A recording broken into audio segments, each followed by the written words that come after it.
tutorial is going to show you how I channel quilted within the short sashings. Now, if you're headed over here from the first part of the tutorial and you've decided you wanted to allow those sashings on your quilt to be tamed a bit more, this is going to be a great tutorial for you.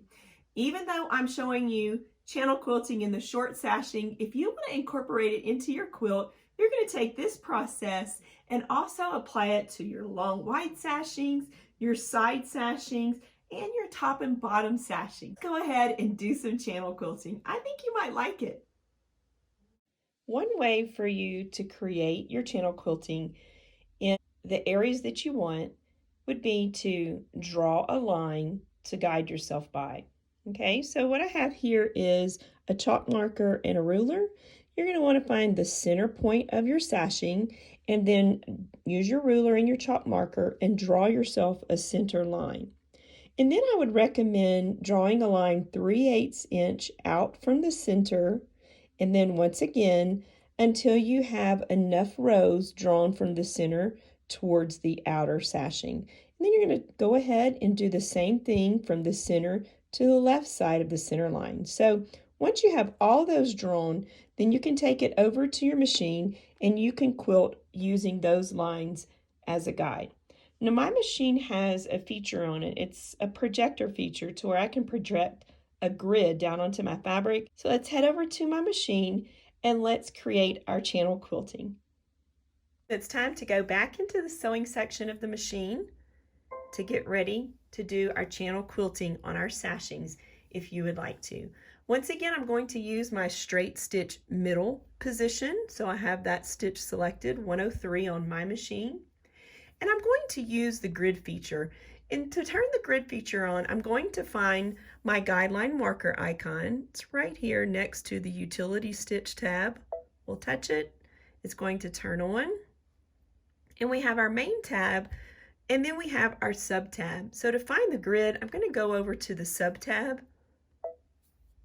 And now you'll see I have a few options right here at the top.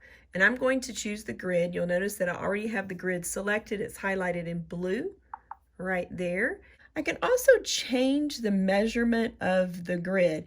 And to do that, I'm going to use my minus and my plus to move it around to change it to the measurement that's going to fit my sashing the best. And I've already experimented a little bit, and I decided that 10.50 millimeters is going to be the size grid that I need to create my accurate channel quilting. I'll go ahead and just touch close. Now let's look over underneath my needle and see what that looks like. Now that you can see where my needle is, where my fabric and my sashing is, I'm going to go ahead and turn on my guideline marker so you can see that happen underneath the needle once I'm turning it on. So I'll go ahead and touch my guideline icon, and you'll notice that it comes in at a different measurement that I showed you earlier because I wanted you to see what it looks like when we're changing the size. So now that we've turned on the guideline marker, I've gone over to my sub tab, I've selected the grid icon so you're seeing the grid. Now let's go ahead and size it. So I'm sizing it up.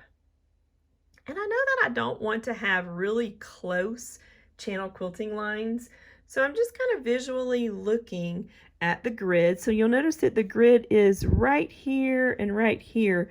I want to size the grid to where one of those lines are going to line up as best I can on those outer areas of the sashing. So I'm going to go ahead and size it up a bit more. I found the size that really does fit this sashing width quite well. You'll notice that to the right, we have one of the grid lines resting just on the outer edge or just kind of right on the outside edge of the right side of the sashing, and then over here on the left side. And I can move my sashing around to line up those grid lines right on those outer edges. So I'm really happy with this size, and the size that I chose was 10.5 millimeters, which I showed you earlier. And so all I need to do now is start quilting. I'm going to start right in the center. You can start over on the edge if you want to, because you can line up the grid line here on the edge, and then the needle will be in that position. But I tend to just start in the middle, and then I work my way to the left and to the right. So let me show you how I'm going to do that. Once again, I'm just aligning those outer edges. I think that is right where I need it. I also want to take my stitch length up to 3.0 because that is what I like to quilt with when I'm doing straight stitch quilting on my machine. I think it makes that stitch look so much prettier. All right, so when I start stitching, I'm going to be watching my grid line that is aligning right up on the edge of this sashing. I won't be watching where the needle is. I'm going to be watching right along here, and that's going to help me keep my channel quilting straight.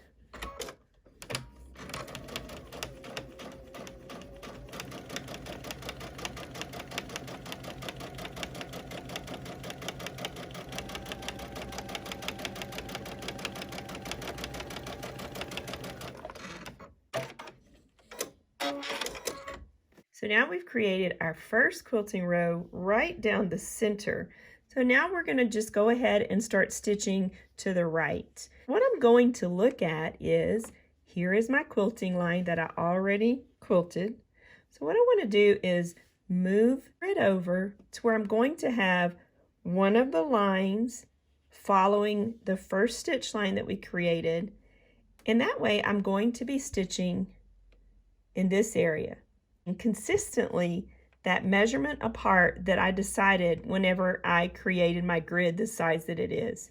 So let's go back up to the top. We'll align this line with the stitch line. I'm going to align the grid line right here on top of the stitch line.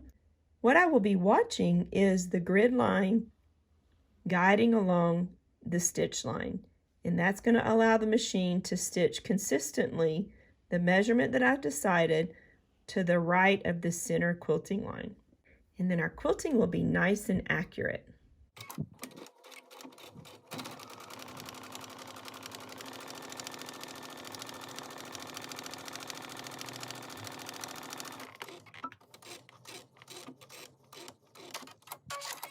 So we have 2 of our quilting rows stitched. Let's go ahead and do our next one. So once again, we're going to align the grid line with that previously stitched line, and that's going to allow the needle to stitch consistently in between this stitch and this outer stitch.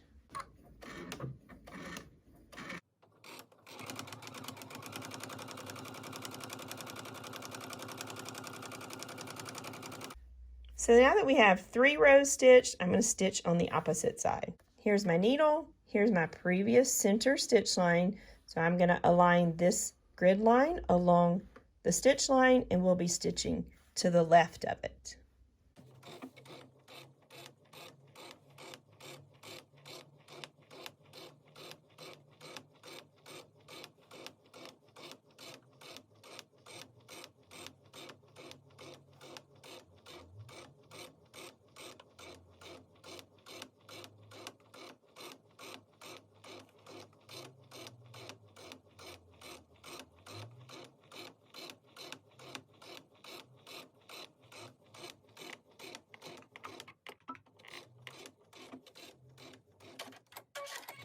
We have 1 more row to stitch off to the left.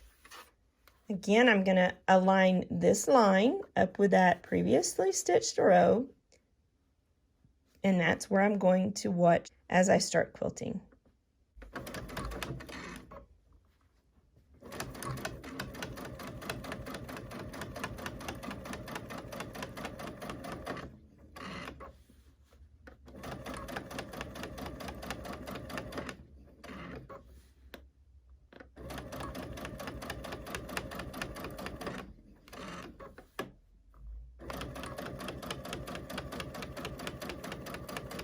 So if you have that feature on your machine, why don't you try using your grid to easily create your channel quilting? You might really enjoy using that feature. It works really well. If you want to stitch from one side to the other, you can do that also. So I've already stitched my first quilting row, and I have my grid, and this one that is red right here is my main guideline. So if you think it's easier for you to use your main guideline with a brighter color, you have the option for green, white, or red. I've turned it red, and that really gives me a distinct difference in color than my grid line. So I've already stitched this first row. Now I'm just going to scoot it over, and the red line is going to rest on that stitch line, and we'll stitch down our next quilting row.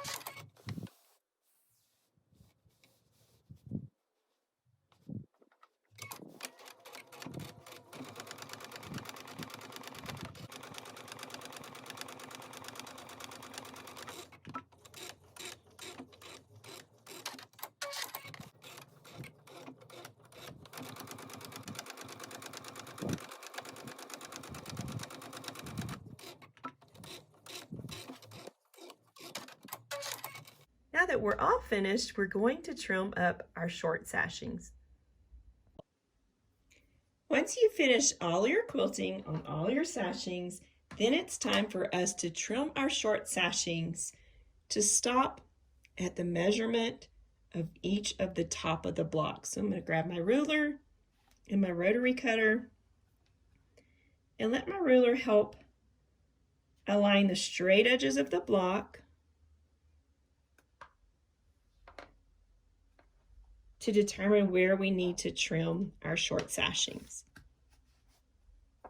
Now there might be times where a little bit of your block might need to be trimmed off to get an accurate straight trim, and that's okay. Just make sure when you're finished that you're all straight and trimmed up.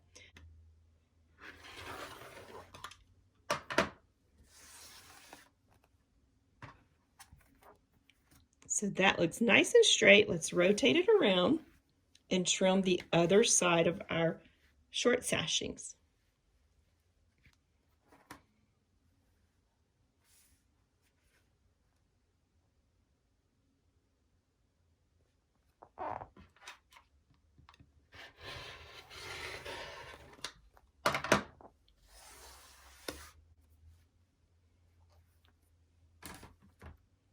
Okay, it's all trimmed up. You'll want to go ahead and get all of your short sashings trimmed nice and accurate, just like I've done to all of my rows.